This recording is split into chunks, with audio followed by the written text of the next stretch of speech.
पीले दांत वाली बहू। रंजना कभी ब्रश नहीं करती थी। उसे कितनी बार उसके माँ बाप ने डांटा, लेकिन उसका कोई असर उस पर होता ही नहीं था, जिस कारण से उसके दांत पीले पीले हो जाते हैं। शादी के बाद। अरे बहू, वैसे तो तुझ में कोई कमी नहीं है, पर तेरे दांत इतने पीले कैसे हैं बेटा? कैसे है मतलब? कोई सर्जरी थोड़ी ना कराई है। वो तो क्या नाम, मैं ब्रश नहीं करती थी तो पीले हो गए। अब क्या करूं? आप कहे तो लाल करवा लूं या फिर काले? यार ये क्या है, क्यों माँ से लड़ रही हो? लड़ रही हूँ? अरे मैं लड़ रही हूँ या ये बोल रही है कि दांत पीले हैं, पीले। अरे तपस्या थोड़ी ना की है इन्हें पीले करने के लिए। बकायदा ब्रश नहीं किया है 20 साल तक, तब जाकर। छी, कैसी बात कर रही हो? ये उस वक्त तो पीले नहीं थे जब हम लोग तुम्हें देखने आए थे। अरे तब साफ करवा लिया होगा डेंटिस्ट के पास जाकर। अब देखो कैसे पीले पीले लग रहे हैं। रंजना सास की तरफ गुस्से से देखती है। फिर शुरू हो गई पीले पीले पीले।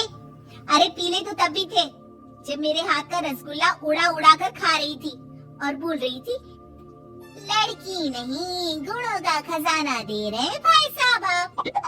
खैर, अब वो लोग करते भी तो क्या करते, पीले दांत वाली बहू पल्ले पड़ी थी तो झेलना तो था ही। एक दिन कीर्तन में रंजना गाना गा रही थी। अरे कमला बहन, माँ का द्वार है, यहाँ तो सब शुद्ध होकर आते हैं, फिर अपनी बहू को ब्रश भी नहीं कराती तुम। दूर से पीले पीले दांत भक्ति में बाधा उत्पन्न कर रहे हैं। और कोई 2 साल के बच्चे थोड़ी ना लेकर आई हूँ मैं बहू बनाकर। अच्छी खासी लड़की है, अरे कैसे करवाऊं ब्रश? ये तो उसे खुद करना चाहिए ना। अब माँ बाप तो इसके जैसे तैसे निपटा दिए, ये नहीं सोचा कि सास कैसे संभालेगी। सास बहू को लेकर घर आ जाती है, लेकिन सोच लेती है कि अब इसे लेकर कहीं नहीं जाएगी। अगले रोज बहू कहती है, अरे क्या हो गया, मंदिर नहीं जाना क्या? कीर्तन का वक्त हो रहा है। मेरी मधुर वाणी से कान्हा जी जागते हैं और सोते हैं। आप तो जानती है ना उनकी भक्ति में कितना मन लगता है मेरा।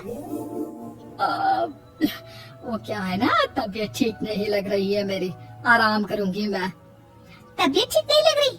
अभी तो मिथुन के गाने पर नाच रही थी आप, और अब बोल रही है कि तबीयत ठीक नहीं लग रही। अरे भक्ति में मन लगा लो सासू माँ, ऊपर जाना है, क्या मुंह दिखाओगी आप? हाँ? सास को बहू की बात पर गुस्सा आ जाता है। मैं क्या मुंह दिखाऊंगी, इसकी चिंता तो ना कर, समझी? अपने मुंह की चिंता कर, जो ये पीले पीले दांत लेकर हर जगह पहुंच जाती है। पता है लोग कितना मजाक बनाते हैं। ना जी ना, मैं नहीं जाना कहीं तेरे साथ। तो ये बात है, कोई ना, मत जाओ, मैं अपने कमरे में ही बैठकर भक्ति कर लूंगी। ऊपर वाला दांत थोड़ी ना देखता है, मन देखता है, भावना देखता है। और अरे बस बस, तू सब कुछ दिखा, बस ये सफेद चमकदार दांत ना दिखाना किसी को, है? जा यहाँ से। बहू को सास की बात का कोई फर्क नहीं पड़ता, वो तो जैसी थी वैसी ही रह जाती है। सुबह नहाकर किचन में खाना बनाना, फिर खाना खाना, कीर्तन भजन करना और सो जाना। एक दिन, माँ जी मैं सहेली के घर जा रही हूँ, शाम को लेट आऊंगी। हाँ, तो जाना, मैंने कौन सा तेरी आरती करनी है घर पर बैठकर। रंजना सहेल के घर जाती है, जहाँ वो पार्टी में जाने की तैयारी कर रही होती है। अरे शिखा, कहाँ जाने की तैयारी कर रही है? मैं गलत वक्त पर आ गई क्या? अरे नहीं यार, उल्टा सही वक्त पर आई है। मैंने ये साड़ी और ज्वेलरी निकाली है यार, शाम को इनके ऑफिस की एक पार्टी में जाना है। बताना कैसा लग रहा है ये सब? नहीं यार, इस ड्रेस के साथ तो वो वाली ज्वेलरी अच्छी लगेगी। हाँ, सही बोल रही है, मैंने ध्यान ही नहीं दिया। वैसे तो हमेशा से मस्त फैशन सेंस रखती है, तो बड़ा जाती होगी ना पति के साथ पार्टी में। रंजना कुछ नहीं बोलती, बस सोचती है कि यार काश ये बात सही हो जाती, पर मैं क्यों नहीं जाती पार्टी में? क्या इन लोगों की कोई पार्टी होती नहीं होगी? रंजना घर आती है और रात में पति से सवाल करती है, एक बात बताइए, आप मुझे किसी पार्टी में क्यों नहीं ले जाते? क्या आपके यहाँ ऑफिस में पार्टी नहीं होती? पति बेचारा क्या कहता कि दांत पीले हैं तुम्हारे इसलिए। अरे कोई पार्टी होती नहीं हम लोगों के ऑफिस में, तो कहाँ से लेकर जाऊं? और मार्केट, मॉल, कहीं वीकेंड घूमना, कहीं तो। अरे यार, सारे हफ्ते में एक छुट्टी मिलती है, तो सोचता हूँ कि आराम ही कर लूं। क्यों? रंजना मन मार के रह जाती है।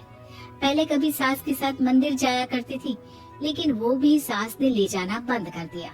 घर बैठी बैठी रंजना बोर हो जाती है। तभी उसे आइडिया आता है और वो मायके जाने का सोचती है। सासू माँ, 2 दिनों के लिए मम्मी के घर जा रही हूँ। अच्छा अच्छा ठीक है, आराम से जा। और हाँ, माँ से कुछ अच्छी आदत सीख कर आना कि कैसे शरीर के हर भाग की तरह दांतों की सफाई भी जरूरी होती है, समझी? शुरू हो गई ना आप? वो लोग आपकी तरह नहीं है कि छोटी छोटी बात का बतंगड़ बना दे। उन लोगों के लिए मैं मायने रखती हूँ, ना कि मेरे पीले पीले दांत। रंजना माँ को बिना बताए उन लोगों को सरप्राइज देती है, लेकिन जैसे ही वो दरवाजे पर पहुँचती है, अंदर देखती है कि घर वाले कहीं जा रहे होते हैं। माँ, काश रंजना दीदी के दांतों वाली प्रॉब्लम नहीं होती, तो वो भी हम लोगों के साथ चलती ना बुआ जी की बेटी की शादी में। हाँ बेटा, लेकिन अब उसे कौन समझाए कि उसको उसके पीले दांत नहीं दिखते, लेकिन उसके आसपास के लोगों को कितना एम्बैरेसिंग फील कराते हैं।